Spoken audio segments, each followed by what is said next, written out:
Masih di Breaking News Kompas TV dari Stadion Utama Gelora Bung Karno, kita lihat semakin ramai supporter sudah mulai masuk ke area dalam Stadion Utama GBK untuk menonton langsung final Piala AFF U23. Dan di sana sudah ada jurnalis Kompas TV Angga Nuriski. Angga, coba ceritakan, tiketnya sold out betul malam hari ini?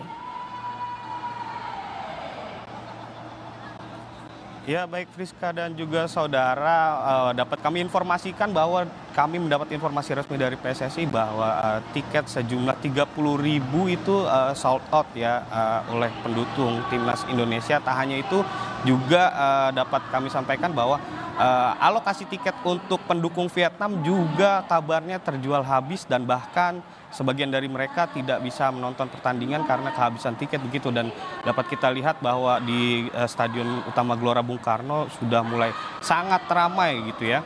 Kalau dilihat memang ini jumlah penonton terbanyak dari sepanjang gelaran Piala AFF U23 2025, di mana di pertandingan pertama kita hanya ditonton sekitar 2.000 begitu, lalu di pertandingan kedua melonjak sampai akhirnya pada pertandingan hari ini kabarnya dari info yang kami terima dari PSSI sebesar 30.000 supporter begitu, Friska.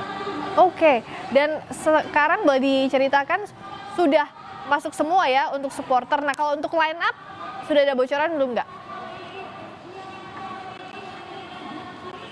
Iya, Friska dan juga saudara, baru saja kami terima daftar susunan pemain untuk pertandingan antara timnas Indonesia melawan Vietnam begitu, di mana ada beberapa perubahan yang dari line up sebelumnya untuk pertandingan kali ini, di mana duet center back kembali dipercayakan kepada Kadek Arel dan Kakang. Lalu juga untuk penjaga gawang kita masih mempercayakan gawang Indonesia untuk satu posisi ini untuk Muhammad Ardiansyah begitu. Namun ada perubahan di bek kanan, yakni ditempati Muhammad Ferrari, pemain Bayangkara FC.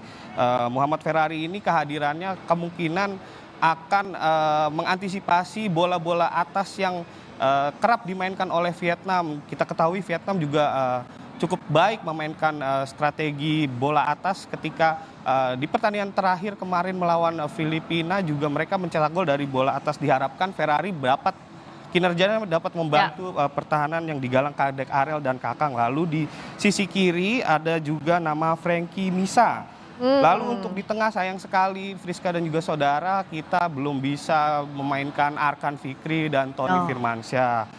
Di lini tengah nanti akan diisi gelandang pengangkut air yang mempunyai lemparan ke dalam cukup jauh, Robi Darwis. Lalu juga ada Dominikus Dion, dan satu lagi pemain jebolan Liga Kompas, Doni Tri Pamungkas. Doni diharapkan juga bisa lebih berperan aktif di lini tengah, karena sebelumnya Doni posisi aslinya adalah bek kiri begitu ya. Lalu baik, juga Angga. untuk di sektor depan ada nama kembali, ada Raihan Hanan, Rahmat Arjuna, dan Jens Raven. Yes, gitu. Oke. Baik, terima kasih Angga. Pantau terus situasi terkini di Stadion GBK Jakarta. Kita akan kembali lagi. Sekarang saya mau tanya ke Mas Budi.